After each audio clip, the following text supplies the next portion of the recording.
तो ये भाई, तो अब जो हम स्टार्ट कर रहे हैं इसको कॉपी करना है तो कर लीजिए, ताकि कोई ये ना बोले कि हमारे पास नहीं है।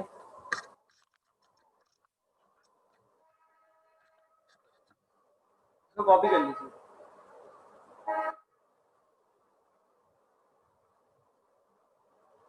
ठीक है, ये आपका असाइनमेंट नंबर 2। इसके साथ वो 3 क्वेश्चन हैं। अच्छा जी, अब जो हमारा टॉपिक है वो है पुश डाउन ऑटोमेटा। बड़ा इंटरेस्टिंग टॉपिक है और बड़ा आसान भी है। आसान इन सेंस कि स्टूडेंट जो है वो काफ़ी कुछ पढ़ चुके होते हैं इस टॉपिक तक आते हुए, तो उनको काफ़ी सारी चीज़ें आसान लग रही होती हैं, क्योंकि उनको लॉजिक बनाने की भी आ जाती है। तो अब देखते हैं कि भाई आपको कितना आसान लगता है, लेकिन कोई इतनी मुश्किल चीज़ नहीं है। पीडीए क्या है? PDA basically push down automata है, जो स्पेसिफिकली तो नहीं, हाँ स्पेशलिटी इसकी है कि नॉन रेगुलर लैंग्वेज, खास तौर पे context free languages, context sensitive languages के लिए काम करता है। ठीक है, तो हम पीडीए स्टार्ट कर रहे हैं।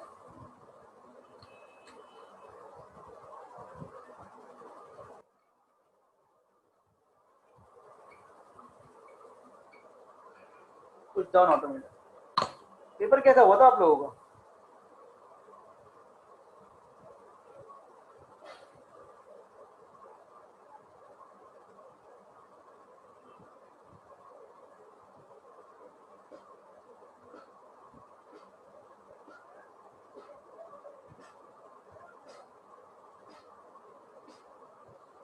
अच्छा नहीं हुआ क्या? तो बता ही नहीं रहा कुछ। आसान था या मुश्किल था?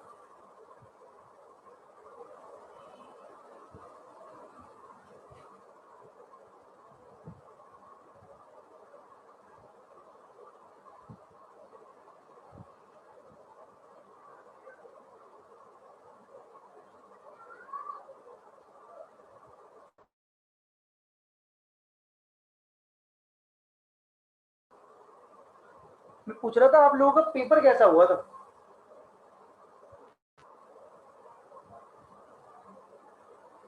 आसान था या मुश्किल था पेपर? नहीं, हुआ कैसा था?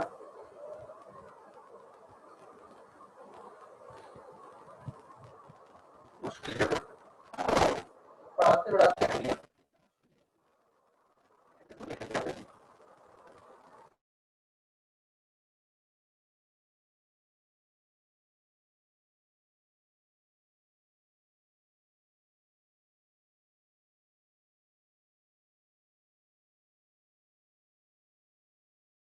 पाते भाई?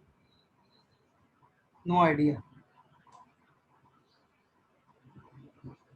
अब ये कम से कम इस चीज से तो ये तो कंफर्म हो गया कि भाई दिमाग है हम लोगों के पास।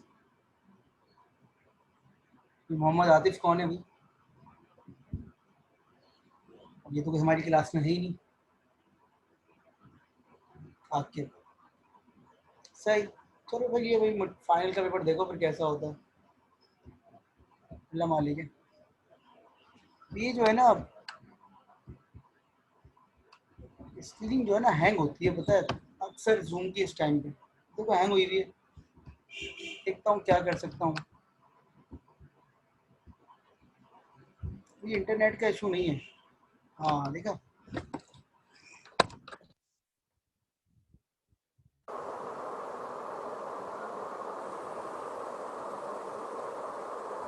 चलें स्टार्ट करते हैं। पुश डाउन ऑटोमेटा बेसिकली क्या है? Push down automata basically 7 tuple thing, मतलब इसमें 7 चीज़ें होती हैं। वो 7 चीज़ें कौन कौन सी होती हैं वो मैं आपको बताता हूँ, फिर इसके काम करने का तरीका आपको बताता हूँ। लेकिन एक बात अपने दिमाग में बिठा लीजिए कि पुश डाउन ऑटोमेटा वो काम भी कर सकता है जो डीएफए कर सकता था। ठीक है ना? पुश डाउन ऑटोमेटा वो काम भी कर सकता है जो डीएफए कर सकता था, लेकिन थोड़ा मुश्किल तरीके से कर सकता है। बेसिकली ये ना फाइनाइट ऑटोमेटा ही है, लेकिन उसके साथ एक स्टैक हमने लगा दिया है। ये फाइनाइट ऑटोमेटा ही है, लेकिन उसके बाद हमने एक स्टैक लगा दिया। काम कैसे करता है वो तो मैं आपको बाद में बताता हूँ, क्योंकि पहले इसके पास जो चीज़ें मौजूद हैं वो हम बात कर लेते हैं। इसके अंदर क्यू मौजूद है, इसके अंदर सिग्मा मौजूद है, इसके अंदर क्यू नॉट मौजूद है, इसके अंदर एफ मौजूद है, इसके अंदर जावा मौजूद है। ये 5 चीज़ें वही हैं जो कि आपके फाइनाइट ऑटोमेटा के अंदर। लेकिन यहाँ पर एक चीज़ और आ जाती है, वो कहलाती है जेड नॉट। अब जेड नॉट है क्या है बताता हूँ, और एक सिंबल है टॉ का। एक देखिए सिंपल रिप्रेजेंट करने का तरीका है, किसी भी चीज़ को रिप्रेजेंट करने का तरीका होता है सिंबल। तो वो आप कुछ भी लिख लें, आप डॉलर लगा लें, आप कुछ भी लिख लें। तो उन्होंने टॉ लगाया हुआ है। टॉ क्या है मैं आपको बता देता हूँ, मैं आपको बता रहा हूँ, ठीक है। तो सबसे पहली चीज़ अगर हम बात करें, क्यू जो है वो हमारी वही सेट ऑफ फाइनाइट स्टेट्स, ठीक है। सिग्मा हमारा वही इनपुट, जिसमें हम अल्फाबेट कहते हैं इसे। क्यू नॉट हमारी इनिशियल स्टेट, इसमें भी एक ही होती है। एफ हमारी final state, set of final states. ये 5 चीजें तो आपको पता होनी है, ठीक है। इनफैक्ट 4 लिखी है मैंने। डावा इधर ट्रांजिशन फंक्शन, ये एस नहीं है, ये सिंबल है डावा। मतलब आप, मैंने अगेन कहा आप कुछ और सिंबल बना ले इसकी जगह, लेकिन आपको पता है कि ये ट्रांजिशन फंक्शन पूरे ऑटोमेटा के अंदर जो भी ट्रांजिशन हो रही होती है वो उसका बिहेवियर बताता है, जिसे आप ट्रांजिशन टेबल कहते हैं। अब ये 2 चीजें आपस में जेड नॉट और यू, मैंने लिखा है यहाँ पर स्टैक, एफ प्लस स्टैक लिखा हुआ है। स्टैक स्ट्रक्चर, क्यू स्टैक होता है ना, तो स्टैक लिखा हुआ है। ये basically push down automata finite automata plus stack है। अब जाहिर सी बात है, स्टैक इसके बाद आपने एसोसिएट कर दिया है, तो उसको यूज करने का तरीका भी आपको बताना चाहिए। तो सबसे पहले तो हम ये बात कर लेते हैं कि यार जब भी हम स्टैक की बात करते हैं तो हमारे लिए क्या चीज इंपॉर्टेंट होती है। जब भी हम स्टैक की बात करते हैं तो हमारे लिए क्या चीज इंपॉर्टेंट होती है। चले पुश एंड पॉप तो उसके ऑपरेशन है, इसके अलावा क्या चीज इंपॉर्टेंट होती है। स्टैक पॉइंटर बड़ा इंपॉर्टेंट होता है। स्टैक पॉइंटर बड़ा इंपॉर्टेंट होता है, क्योंकि स्टैक पॉइंटर हमें ये बता रहा होता है कि हमारा स्टैक फुल तो नहीं हो गया या एम्प्टी तो नहीं है। अच्छा, फुल वाला केस तो बहुत कम होता है, मेमोरी का मसला ही नहीं है हमारे पास। मतलब हमारे पास ये मैसेज बहुत कम आता है कि स्टैक इज ओवरफिल हो। ऑल्दो कि हमें चेक लगाना चाहिए ओवरफिल होगा, लेकिन हमें पता है हम डायनेमिक मेमोरी यूज करके स्टैक को बना सकते हैं लिंक लिस्ट की मदद से। लेकिन हमारे लिए पुश करना मसला नहीं है। अब क्या कहते हैं, लेकिन पॉप करते हुए अगर कोई चीज स्टैक में है ही नहीं तो गार्बेज वैल्यू हमारे लिए मसला कर सकती है। क्लियर हो रही है बात। तो हमें बॉटम पे चेक लगाना पड़ता है कि भाई स्टैक खाली तो नहीं हो गया। तो यहाँ पर ये जो जेड नॉट है ना, जेड नॉट ये स्टैक का बॉटम ऑफ द स्टैक है बेसिकली। जेड नॉट क्या है, हमने बॉटम ऑफ द स्टैक के लिए एक सिंबल कंसीडर किया हुआ है। आप कुछ और कंसीडर कर लें, आप डॉलर कर लें, आप हैश कर लें, ठीक है। ये जेड नॉट इस बात की निशानी है कि स्टैक खाली हो चुका है। खाली हो जाएगा तो फिर क्या करना है वो तो मैं आपको बाद में बताऊंगा, ठीक है।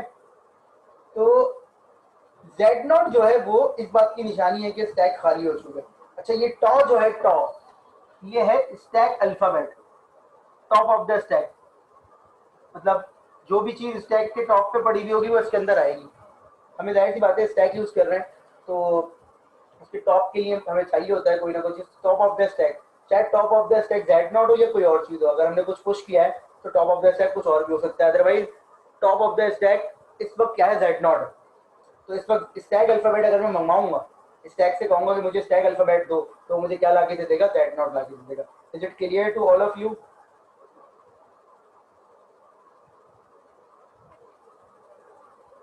क्लियर। तो जेड नॉट क्या है, bottom of the stack, and top क्या है, स्टैक अल्फाबेट।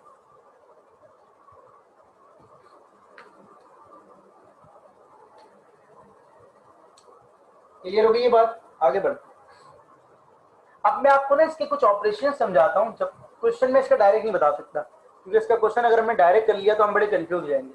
तो मैं इसका ऑपरेशन आपको समझा रहा हूँ। 4-5 तरह के ऑपरेशन है क्योंकि इसमें स्टैक यूज हो रहा है। तो 4-5 तरह के ऑपरेशन अगर हमें समझ में आ गए तो फिर हम क्वेश्चन में हमें कोई मसला नहीं होगा। प्रेजेंटेशन का तरीका है, मैं कह दूं कि ये मैं लिख रहा हूं, इसका मतलब है पुश। तो आप बोलेंगे हाँ सर इसका मतलब पुश ही है क्योंकि हमारा कोर्स है। जेड स्टैक अल्फाबेट जब होगा जब मैं उसको चेक करूंगा, अदरवाइज जेड नॉट जो है, मतलब जेड नॉट जो है वो बॉटम ऑफ द स्टैक है। ये इस बात की निशानी होती है कि स्टैक खाली हो गया। क्वेश्चन खत्म भी करना होता है बेटा, क्वेश्चन को कभी ना कभी खत्म करना होता है। जैसे आप लगाते थे ना कि स्ट्रिंग एंड हो गया, स्ट्रिंग एंड हो गया, स्ट्रिंग टर्मिनेटर हो गया, टर्मिनेट हो गया, तो हमें कैसे पता चलता था? हम इंटर दबा दिया करते हैं तो स्ट्रिंग एंड हो जाए और ये वो। तो इसी तरीके से एक क्वेश्चन कर देते तो फिर आपको समझ में आ जाएगा। ठीक है, तो हम प्रेजेंटेशन का तरीका होता है, अगर मैं लिख दूं कि यहाँ पर इस चीज का मतलब ये है तो आप बोलेंगे सर आज से ही है। जैसे मैंने कहा डबल सर्किल का मतलब होता है सर फाइनल स्टेट, तो आप बोलते हैं हाँ सर ये फाइनल स्टेट होती है। तो इसी तरीके से यहाँ पर जो मैं इसकी ट्रांजिशन लिखूंगा वो कैसे लिखूंगा वो देख लें। अगर फर्ज कर लीजिए ये मेरा स्ट्रिंग है, हम किसी क्वेश्चन की बात नहीं कर रहे स्पेसिफिकली, हम एक जर्नल क्वेश्चन की बात कर रहे हैं। फर्ज कर लीजिए ये इनपुट अल्फाबेट है, तो देखें अगर मैं एक स्टेट पे खड़ा हूं, कहां जा रहा हूं ये मैटर नहीं करता, ये जो लिख रहा हूं ये समझ लें, ये वापस इस पे भी आ सकता है, ये कहीं और भी जा सकता है। इनपुट अल्फाबेट सबसे पहले लिखते हैं, आपने लिखा ए कॉमा, जो आपको इनपुट में मिल रहा है वो यहां पर आ जाए। स्टैक का जो अल्फाबेट है वो यहां पर लिखा जाता है।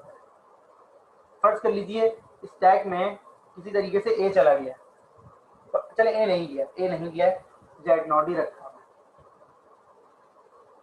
तो समझा रहा हूं उसको गौर से समझ लीजिएगा ताकि प्रॉब्लम ना हो बाद में। हमने जब भी कोई ऑपरेशन परफॉर्म करना है, जब भी कोई ट्रांजिशन परफॉर्म करनी है, तो हमें स्टैक के अल्फाबेट को लाजमी देखना है। तो यहाँ पर लिख दिया जेड नॉट। हमने स्टैक से कहा कि भाई तुम्हारे टॉप पे जो मेंबर पड़ा हुआ उसको ला के दिखाओ, तो उसने बोला ठीक है मैं ला के दिखाता हूँ। यहाँ से उसको डिलीट कर दिया और आपको ला के दिखा दिया। ये पॉप नहीं करवाया, ये आपकी रिक्वायरमेंट है। अभी आप थोड़ा सा मुझे टाइम दें, आपको मेरी बात समझ में आ जाएगी। ये आपने लगा दिया, पाइप लगा दिया, गार्ड लगा दिया, ठीक है, और लगा दिया। ये हो गया स्टैक का, ये आपका इनपुट हो गया, ये इनपुट हो गया, ये हो गया इनपुट, ये हो गया स्टैक का टॉप। अब आप बताएं कि आपने पुश करना है या पॉप करना है। ठीक है, तो अगेन मुझे स्टैक शायद आप लोगों से ज्यादा अच्छा नहीं आता, लेकिन मुझे इतना पता है कि पुश करवाते हुए मुझे ये बताना पड़ता है कि क्या चीज मुझे पुश करवानी है, और पॉप करवाते हुए मुझे ये बताना पड़ता है कि कहां पॉप करवानी है। दो चीजें होती है ना, व्हाट और वेयर, व्हाट और वेयर। तो पुश करवाते हुए ये चीज इंपॉर्टेंट है, पुश करवाते हुए, पॉप करवाते हुए ये चीज इंपॉर्टेंट है। पुश करवाते हुए उसको ये बताने की जरूरत नहीं है कि कहां पुश करवाना है, उसको पता है कि top of the stack, top पे ही पुश होगा। पॉप करवाते हुए उसको ये बताने की जरूरत नहीं कि क्या पॉप करवाना है, पॉप करवाते हुए उसको पता है कि top of the stack he pop होगा। कहां करवाना है ये इंपॉर्टेंट है, कहां से क्या चीज करवानी है इंपॉर्टेंट नहीं। क्लियर हो गई बात? क्लियर हो गई बात? तो अब अगर मुझे पुश करवाना है तो क्या ऑपरेशन होता है, पॉप करवाना है तो क्या ऑपरेशन होता है। ठीक है, तो देखें अगर आप चाहते हैं कि Z0 के ऊपर दोबारा से A आ जाए, गौर से देखिएगा मेरी बात, अगर आप चाहते हैं कि Z0 वापस अपनी जगह पे आ जाए और इसके ऊपर A आ जाए, तो आप लिख देंगे A। भाई ये छोड़े, आप एक काम करते हैं, आपने ये लिख दिया, इसका मतलब ये है, इस इंस्ट्रक्शन का मतलब ये है कि आप Z0 को दोबारा रख दीजिए। इनपुट क्या था A, स्टैक के टॉप पे क्या था Z0, ये आपने बाहर निकाल लिया, ये आपके हाथ में, मतलब हाथ का मतलब है आपने अलग से कर लिया, यहाँ पर हट गया, आपने दोबारा से Z0 रख दिया। अभी आप ये मत सोचिएगा कि सर ये ऑपरेशन किया क्यों, अभी आप ये मत सोचिएगा कि सर ये ऑपरेशन किया क्यों, अभी आप सिर्फ ऑपरेशन समझ रहे हैं। तो अगर आप इस तरीके से कोई ऑपरेशन इसके अंदर परफॉर्म करते हैं पीडीए के अंदर, इस तरीके से अंदर, तो इसका मतलब ये होता है, इसका मतलब ये होता है कि आपने स्टैक के स्टैक के टॉप पे जो भी चीज पड़ी हुई थी उसको इग्नोर कर दिया। अगर वो Z0 पड़ा हुआ था तो Z0 इग्नोर हो गया, फर्स्ट के वहां A पड़ा हुआ था, तो आपने क्या किया, सर A आया यहां पर, टॉप पे क्या पड़ा हुआ था A, आपने दोबारा से A रख दिया। ये इग्नोर करना कहलाता है। क्या कहलाता है? ये इग्नोर करना, स्टैक को इग्नोर करना। ये क्या होता था बेटा, ऑटोमेटा में क्या होता था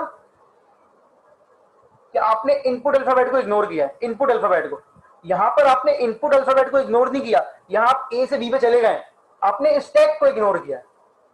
अगर आप ये काम यहां करना चाहते हैं तो आप ये कर लीजिए, अब आपने इनपुट अल्फाबेट को भी इग्नोर किया और स्टैक के टॉप को भी इग्नोर किया। क्लियर हो गई बात?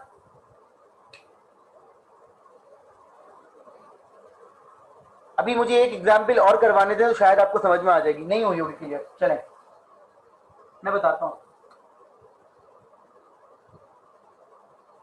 इसका मतलब क्या होता था बेटा, जल्दी बताइए जल्दी बेटा, जिनको क्लियर नहीं हुई वही आंसर कर दें प्लीज कि इसका मतलब क्या होता था ऑटोमेटा में। जब हम अंडरस्टैंडिंग डेवलप करते थे कि इनपुट आएगा ए लेकिन हम अपनी पोजीशन चेंज नहीं करेंगे, इसका मतलब है इनपुट ए पे हमें हमें कोई फर्क नहीं पड़ता, सही है, इसका मतलब ये होता था। अब आ जाए इधर, ये ऑटोमेटा ही है, ये मैंने बना दिया। अब हमें पता है हमें स्टैक का टॉप भी देखना है, हमें पता है हमें एक टॉप भी देखना है, टॉप पे है। इसका मतलब ये होता है, मैं देखिए जैसे मैं समझा रहा हूँ वैसे समझने की कोशिश कीजिएगा। अपने दिमाग में कोई आप नया टॉपिक पढ़ रहे हैं तो आपके पास कुछ भी नहीं है, अभी सोचिए आपको कुछ नहीं आता इसमें। आपने जैसे ही इसको देखा, इसका फॉर्मेट ये है कि इनपुट टॉ ऑपरेशन, इसका फॉर्मेट ये है इनपुट, वो जो टॉ सिंबल था स्टैक अल्फाबेट वाला, टॉ और ये ऑपरेशन। तो आपने इनपुट देख लिया ए, टॉ क्या है ए, जैसे ही आपने टॉ देखा तो ये बाहर निकल गया है और ये यहां पर आ गया, इसका मतलब यहां से रिमूव हो गया। अब आप ये चाहते हैं कि इसको दोबारा से रख दें, तो आपने यहां पर लिख दिया कि पुश करवा दो ए को। ए आया, टॉप पे क्या पड़ा हुआ था ए, आपने दोबारा से ए वापस रख दिया। अब फर्ज कर लें कुछ इस तरह से सूरत हाल है, ए आया, टॉप पे पड़ा हुआ था Z0, ए आया, टॉप पे क्या पड़ा हुआ था Z0। आपको पता है टॉप पे जैसी आप कोई चीज देखते हैं वो टॉप से रिमूव हो जाती है। अब आप ये चाहते हैं कि जो ए आया है और Z0 उसको वापस रखना है, तो ये देखें इस तरीके से लिखते हैं। इस चीज का मतलब ये है कि ए आया, टॉप पे क्या पड़ा हुआ था Z0, आपने दोबारा से Z0 के ऊपर क्या रख दिया, ए रख दिया। इस चीज का मतलब क्या है कि ए आया, टॉप पे पड़ा हुआ था ए, आपने दोबारा से ए के ऊपर ए रख दिया। तो अब ये जब मैं यहां पहुंचा तो ए आया, टॉप पे क्या पड़ा हुआ था ऑलरेडी ए, टॉप पे क्या पड़ा हुआ था ऑलरेडी ए, मैंने इसके ऊपर एक और ए रख दिया। तो पुश का ऑपरेशन काम कैसे करता है वो समझा रहा हूं, दोबारा समझा देता हूं एक दफा कि पुश का ऑपरेशन काम कैसे करता है। पुश का ऑपरेशन काम ऐसे करता है कि यहां तो वो है जो इनपुट है, यहां वो है जो टॉप पर है। अब आपको जो पुश करवाना है वो इसके बाद लिखेंगे आप। तो देखिए आपने ये एक ए लिख दिया और एक नया ए लिख दिया। कुछ समझ में आया?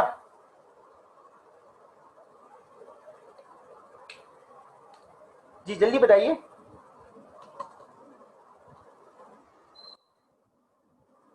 कुछ समझ में आया? बाकी सबके कुछ समझ में आया क्या? हाँ, मैं देखिए एक होना क्या चाहिए आपके ख्याल में, देखें मैं आपको ना ये बात पे फोकस इसलिए करवा रहा हूं कि आपकी प्रोग्रामिंग में क्या होता था, आप एक पुश का ऑपरेशन करते थे, एक पॉप का करते थे, एक आपके पास वेरिएबल होता था टॉप का, जो टॉप के मेंबर को रिमूव नहीं करता था, लेकिन वो आपको लाके दिखा दिया करता था।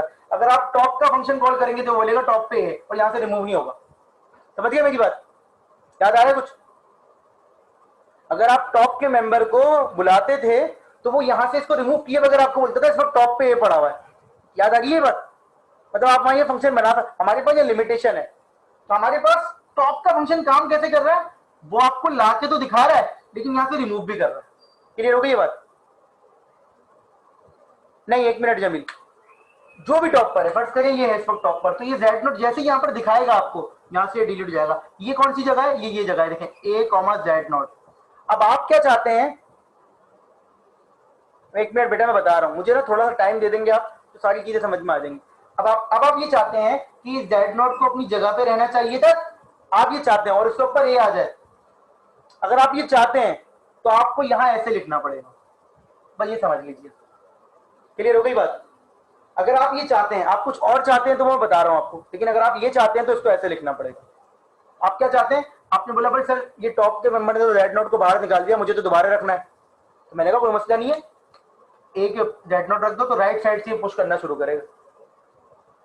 अब फर्ज कर लीजिए ये ए आ गया यहाँ पर, अब जो नेक्स्ट टाइम इंस्ट्रक्शन चलेगी, अब टॉप पे क्या पड़ा हुआ है ए, आप ये चाहते हैं ये ए अपनी जगह पे रहे और इसके ऊपर एक और ए आ जाए, तो आप ये लिख दीजिए। तो एक है पुराना वाला और एक है नया वाला।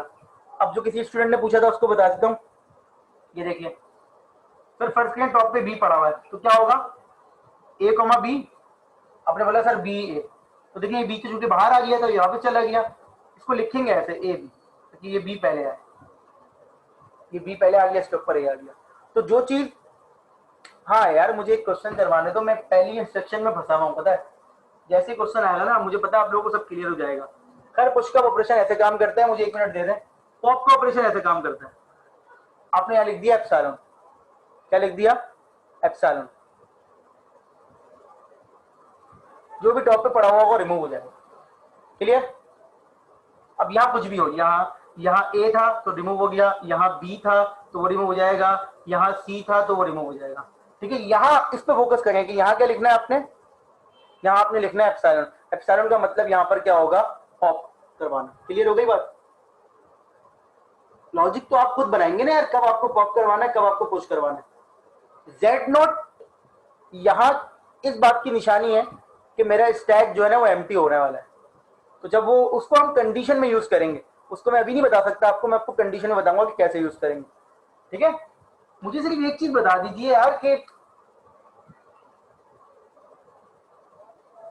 आपसे कोई कहता है कि 100 लाइंस का प्रोग्राम लिखें और उसमें 2 का टेबल चलाएं, तो आप क्या करेंगे। लेकिन आपका प्रोग्राम 100 लाइनों का होना चाहिए, तो आप क्या करेंगे, मुझे जवाब दीजिए जल्दी। आपका प्रोग्राम 100 लाइंस का होना चाहिए लेकिन 2 का टेबल होना चाहिए, आप उसकी रिक्वायरमेंट को फुलफिल करेंगे ना। नहीं, 100 लाइंस का कोडिंग में आप उसकी रिक्वायरमेंट को फुलफिल करेंगे ना किसी भी तरीके से, ऐसा ही है ना, सिंपल सी बात है ना। तो अगर मैं आपसे कह रहा हूं कि ऐसा सवाल जिसमें ऐसी जगह ऐसा इंस्ट्रक्शन जिसमें स्टैक को यूज नहीं करना, मतलब फर्ज कर लीजिए मैंने आपसे कहा यार कि मैं चाहता हूं कि एक स्टेट से दूसरी स्टेट पे चला जाऊं ए देख के, लेकिन स्टैक में कोई चेंजेस ना हो, लेकिन मैं पढ़ क्या रहा हूं, क्या पढ़ रहा हूं, पीडीएफ। मैं ये चाहता हूं कि एक स्टेट से दूसरी स्टेट पे चला जाऊं लेकिन स्टैक में कोई चेंजेस ना हो। मेरी बात समझ गया, पहले बताइए। मैं चाहता हूं अपने क्वेश्चन के अंदर ही किसी ऐसी जगह पे, पीछे क्वेश्चन चल रहा है, पीछे ना पूरा क्वेश्चन चल रहा है, मैं किसी ऐसी जगह पे आ गया हूं कि मैं चाहता हूं कि एक जगह पे दूसरी जगह चला जाऊं लेकिन स्टैक में कोई चेंजेस ना हो। तो मैं क्या करूंगा, मैं बोलूंगा सर कोई मसला ही नहीं है, देखें ए आया, टॉप पे क्या पड़ा हुआ था बी, मैंने दोबारा से बी रख दिया, तो स्टैक में कोई चेंजेस नहीं हुआ। क्लियर हो गई ये बात, ये समझा रहा था क्लियर से कि ए आया, टॉप पे बी पड़ा हुआ था, आपने दोबारा से बी रख दिया। हो सकता है कि आपको सम टाइम्स पीडीए के अंदर स्टैक को चेंज करने की जरूरत ना पड़े किसी स्टेप पे, समझ गया मेरी बात, क्या अभी भी नहीं समझे। तो जब आप क्या करोगे, ये दोनों चीजें सेम लिख देना। अगर यहां लिखा हुआ है जेड नॉट, ये जेड नॉट, इसका मतलब ये है कि स्टैक में कोई चेंज नहीं किया आपने। अगर यहां लिखा हुआ है फर्ज करो एप्पल, तो यहां पर भी आपने एप्पल लिख दिया, इसका मतलब आपने स्टैक में कोई चेंजेस नहीं किया। क्लियर होगी बात, हाँ इधर और इधर सेम चीज आ जाएगी जब आपको चेंज नहीं करना होगा। क्लियर, लेकिन ऐसा कभी कभी होगा, ऐसा कभी कभी होगा, आप पिकनिक पे जा रहे हैं, सही है, एक पिकनिक पे जा रहे हैं आप और आपके पास कार है और आप अकेले हैं, तो आपकी पीछे वाली सीट ना ऐसी बेकार पड़ेगी, लेकिन हम उनको लेके जा रहे हैं तो ये बेकार हो रहा है, लेकिन चूंकि हम ऑटोमेटा पीडीए वाला पढ़ रहे हैं तो ये बेकार काम है, लेकिन हमें मजबूरी है क्योंकि हम पीडीए पढ़ रहे हैं, हम इंस्ट्रक्शन को ऐसे ही लिखेंगे।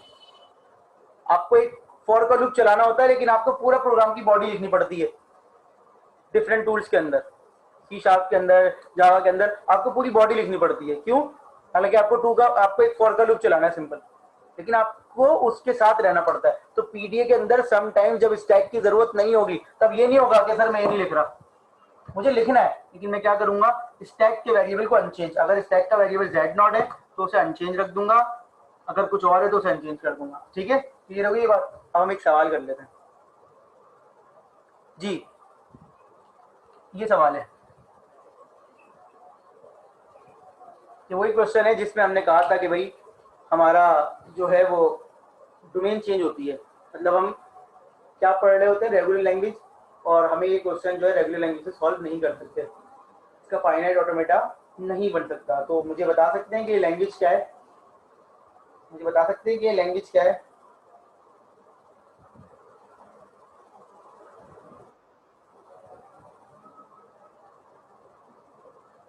बता सकते हैं लैंग्वेज क्या है?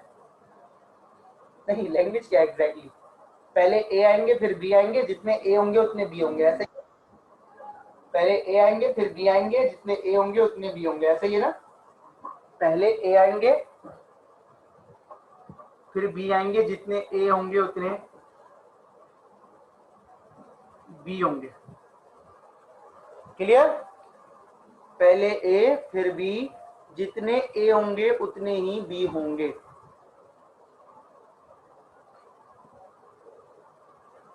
ये लैंग्वेज समझ में आ गई?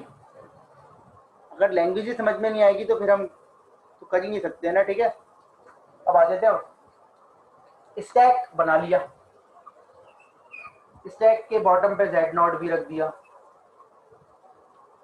अब लॉजिक सोचते हैं, स्टैक की मदद से इस स्ट्रिंग को एक्सेप्ट करवाना है। तो ऐसा कुछ हो सकता है कि सर जब ए आ रहे हो तो उनको स्टैक में पुश करवा दें?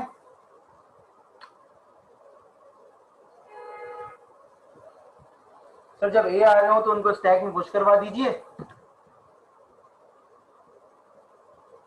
मतलब सर ऐसे कर लेंगे कि सर जब ए आते रहे उनको पुश करवा दीजिए, और जब बी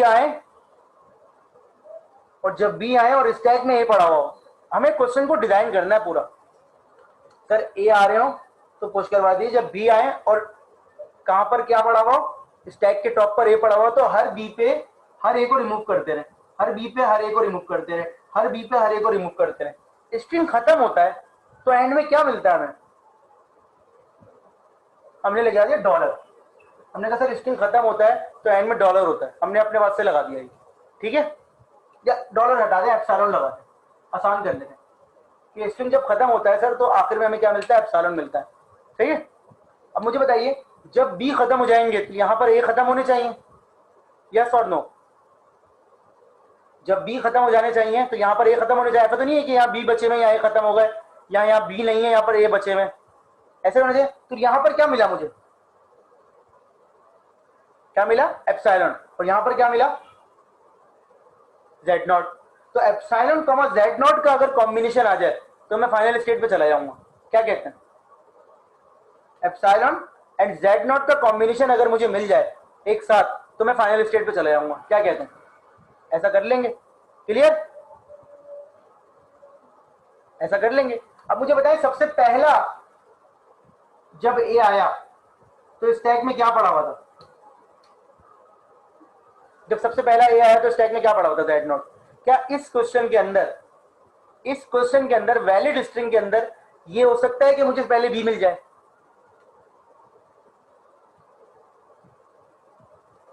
इस क्वेश्चन के अंदर वैलिड स्ट्रिंग के अंदर क्या ऐसा सकता है? बी मिल जाए। इसका मतलब है मैं इस ऑटोमेटा को डिजाइन करता हूं, मैंने कहा भाई सबसे पहले तो मुझे मिलेगा ए, सबसे पहले तो मुझे मिलेगा ए, और स्टैक में लाजमी जेड नॉट पड़ा होना चाहिए, तो मैं उस ए को उठा के दोबारा लिख दूंगा। ये इंस्ट्रक्शन जो मैंने लिखी है इसको समझ लीजिए खुद ही, क्योंकि मैं इतनी देर से यही समझाने की कोशिश कर रहा था जिस पर आप लोग सवाल पूछ रहे थे। ए आया, टॉप पे क्या पड़ा हुआ था? Z not. मैंने दोबारा से ए जेड नॉट रख दिया। इसका मतलब ये, ठीक है? अगर नहीं भी है मतलब तो अब से ही है। क्लियर? क्लियर हो गई बात? अब मुझे बताइए कि पहला ए जब आ गया है उसके बाद क्या पॉसिबिलिटी है? ए आएगा या बी? दोनों आ सकते हैं, दोनों आ सकते हैं ना? नहीं, दोनों आ सकते हैं ना? तो ए के बाद हो सकता है बी आ जाए, ठीक है? तो इसका मतलब है ए आएगा या बी। लेकिन अगर फर्ज कर लें बी नहीं आया, ए आया, तो ये बात क्या सही है कि अगर दूसरा मेंबर ए है तो पहला मेंबर भी वैलिड स्ट्रिंग के अंदर ए होना चाहिए?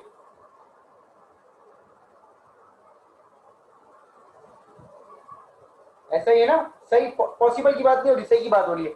तो मैंने कहा कि भाई अगर ए आता है दोबारा तो अब स्टैक में टॉप पे क्या पड़ा होना चाहिए? ए। तो ए कॉमा ए डबल ए। क्या अब अगर ए दोबारा आता है तो आप ए को वापस रख दो, ए आ रहा हो और टॉप पे क्या पड़ा हुआ हो? ए। तो इसका मतलब है कि आप उसको स्टैक में पुश करवाते हो।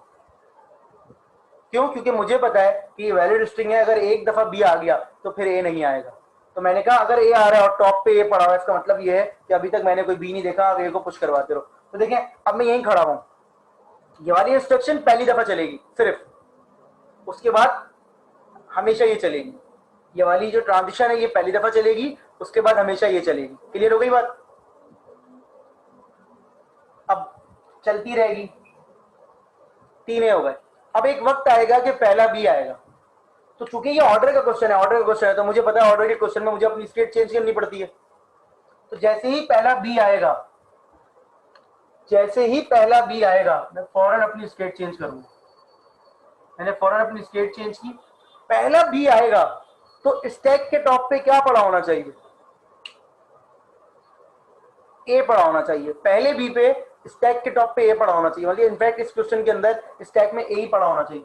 तो जैसे ही पहला बी आया, मैंने ए पे उसको रिमूव करवाया, मतलब पॉप करवा दिया, और मैं Q0 से Q1 पे चला गया। क्लियर हो गई बात? तो ये डिलीट हो गया और मैं यहां खड़ा हूं।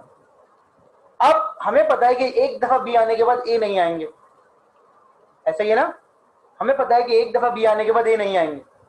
तो अब जब तक बी आते रहेंगे मैं यहीं खड़ा रहूंगा और ये चेक करता रहूंगा कि टॉप पे अगर ए पड़ा हुआ है तो उन्हें रिमूव करते रहो, क्योंकि बी हमेशा ए के साथ कॉम्बिनेशन बना रहा है, कंपैरिजन हो रहा है बी और ए, तो बी और ए ही आना चाहिए। यहां पर बी और ए का कंपैरिजन है।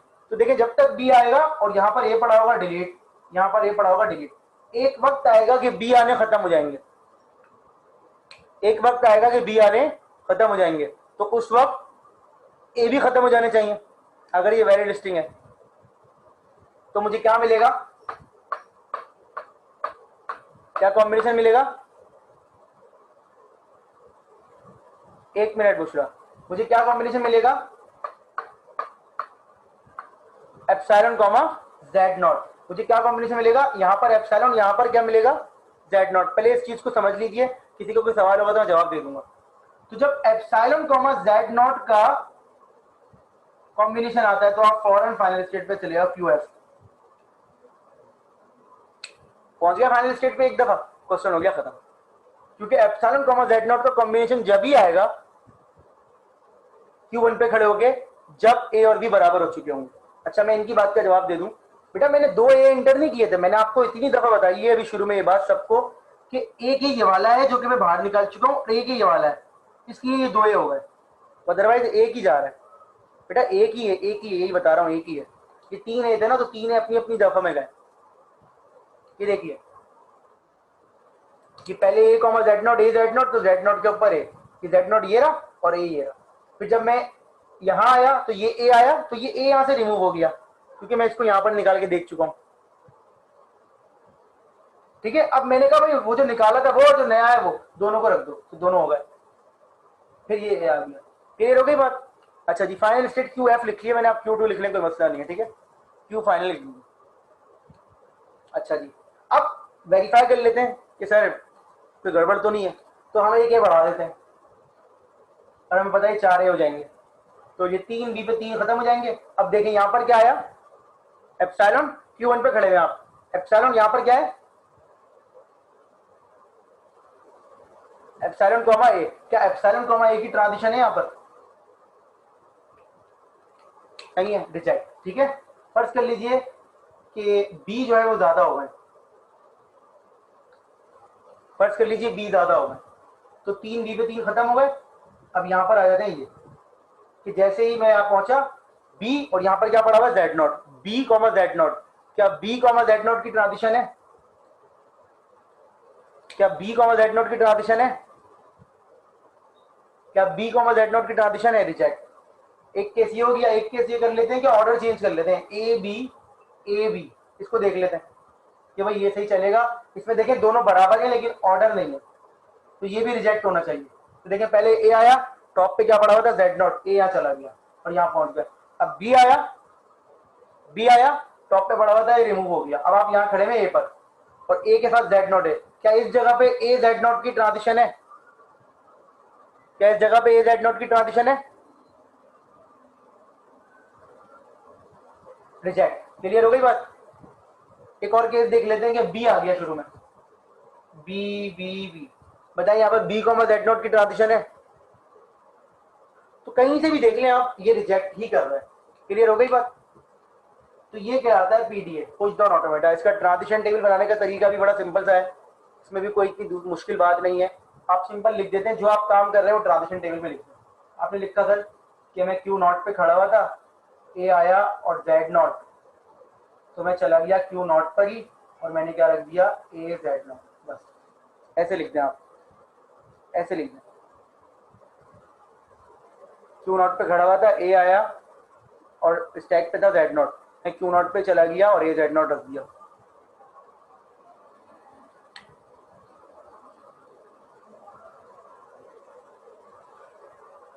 नहीं, आसान है।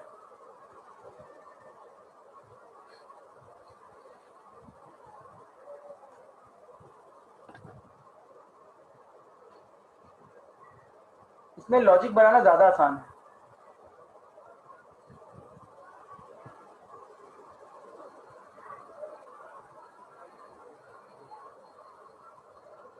देख लें इसको।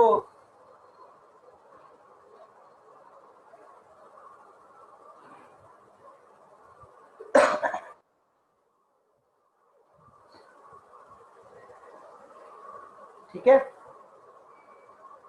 बस एक दफा फाइनल स्टेट पे चले जाएं तो आप ये कह सकते हैं कि ये जो है हम फाइनल स्टेट पे चूंकि पहुंच चुके हैं, तो फाइनल स्टेट पे पहुंचने का मतलब ये होता है कि हमने ऑटोमेटिक को एक्सेप्ट कर लिया।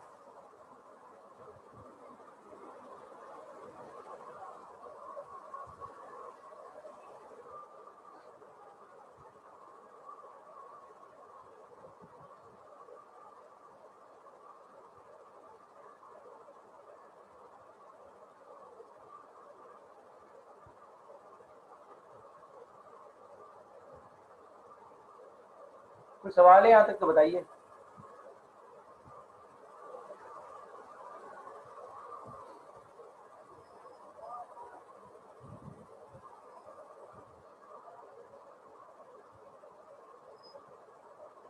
कोई भी सवाल है तो बताइए, फिर उसको फिर मैं आंसर करता हूँ और आगे बढ़ते हैं।